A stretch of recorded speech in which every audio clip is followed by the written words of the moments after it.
YouTube, and welcome back to another episode of the Movie Zone with me, your host Jonathan, aka the Dr. Movies, and with my final installment of my reviews for all 6 Star Wars. I have finally come up to the last one, Star Wars Episode 6, Return of the Jedi.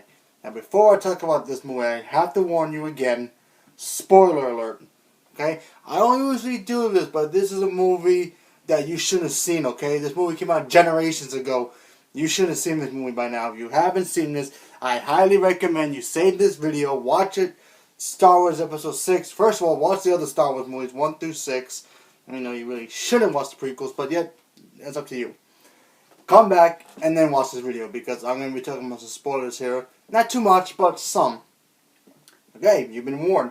So, we finally have come to the final climax of this final showdown between Luke and Darth Vader. Now, before Luke Skywalker can graduate and become a full-on Jedi, he must confront his father, Anakin Skywalker, aka Darth Vader, the Sith Lord of all time.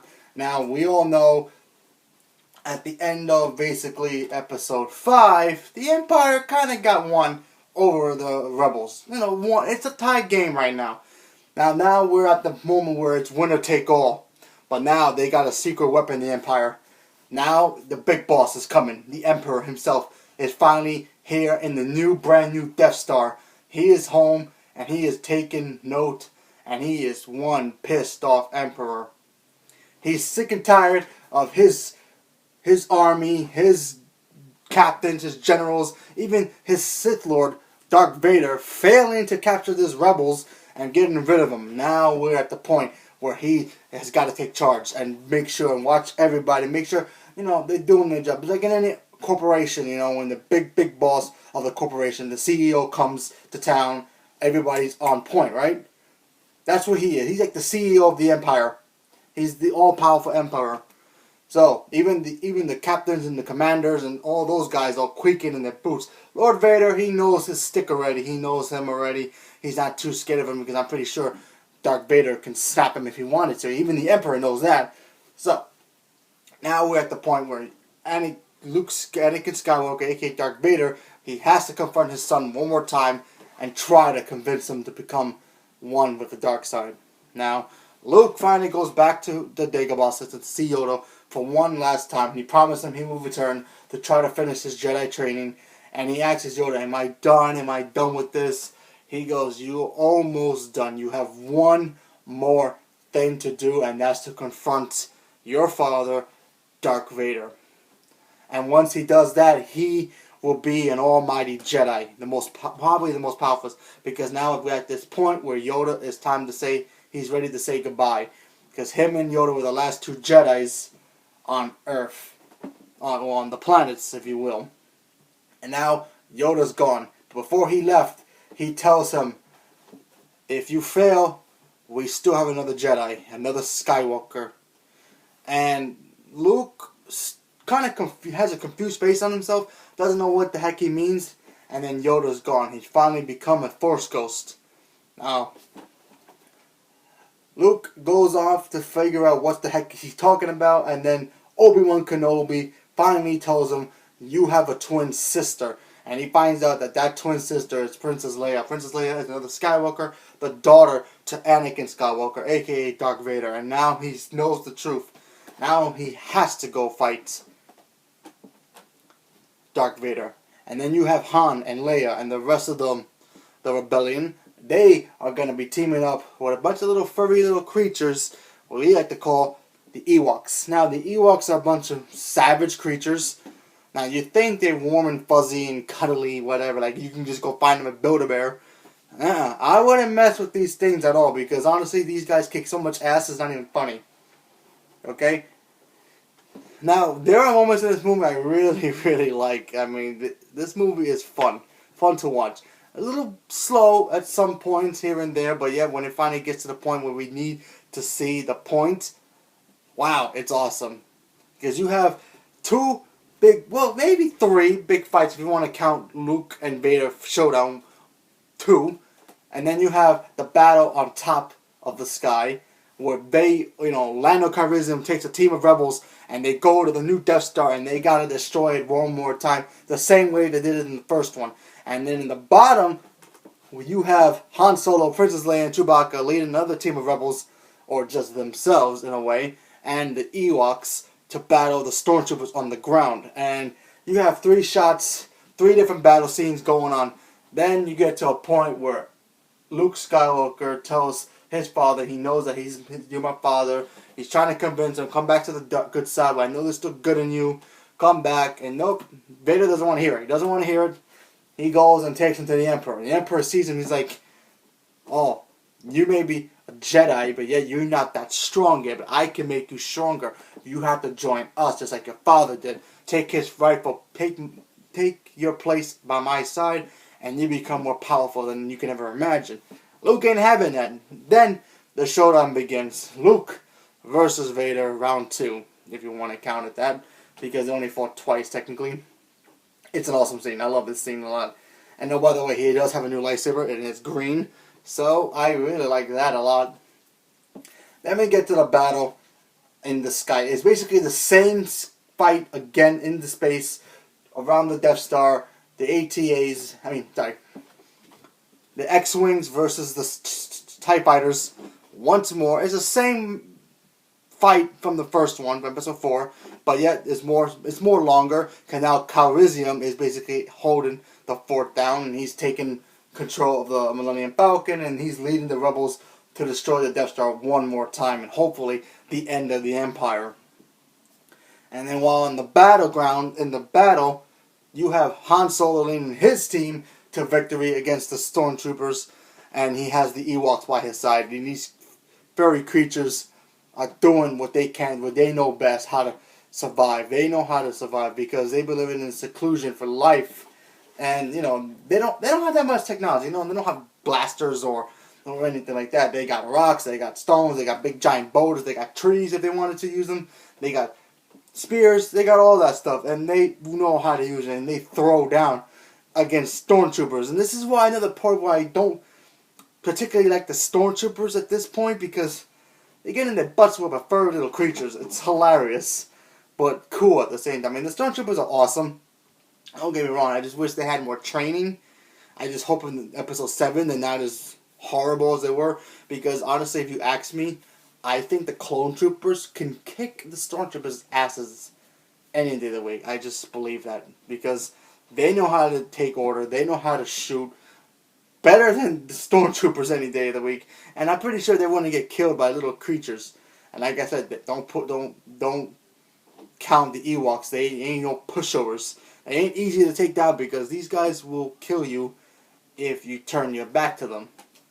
Now, like I said, I really enjoyed this movie for what it was. It's not my favorite Star. It's basically my second favorite, if you count episode 5 being my favorite. But yeah, I really enjoyed this movie a lot. We finally get to see the Emperor and all his wisdom. Even though he really didn't do anything, he was just there in the scenes, because usually we just see him as a hologram in the way background in his own planet, but we never see him. But then he's there, but he does some things, but you know what? It's okay. It's alright, because honestly, we see what he can do in the prequels, and I really like that about that a lot.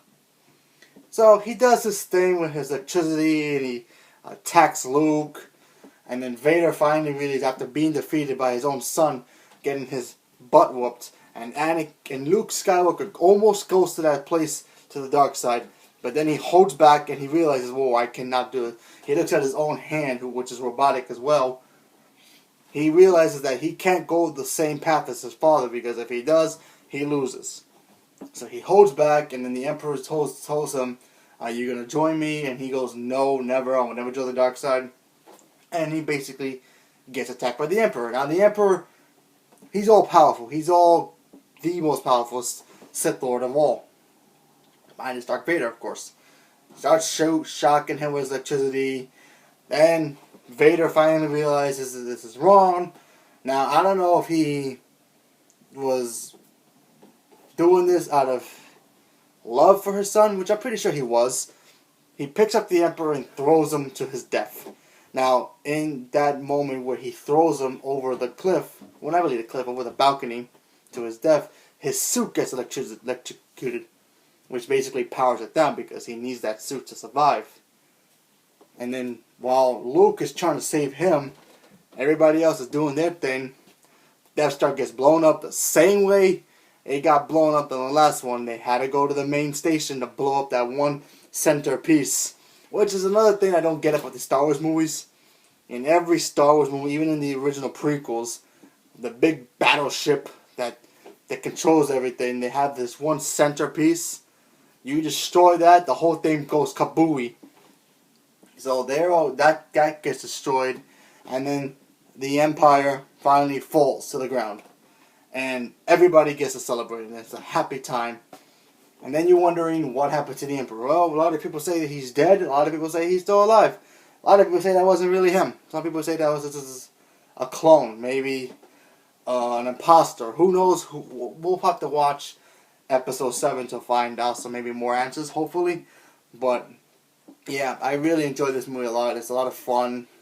Basically, it copies a lot of the battle scenes from episode 4, but you know what? That's okay. But it's what it is. It's what it is. It's such a great movie. It's so fun. Ewoks are awesome, by the way.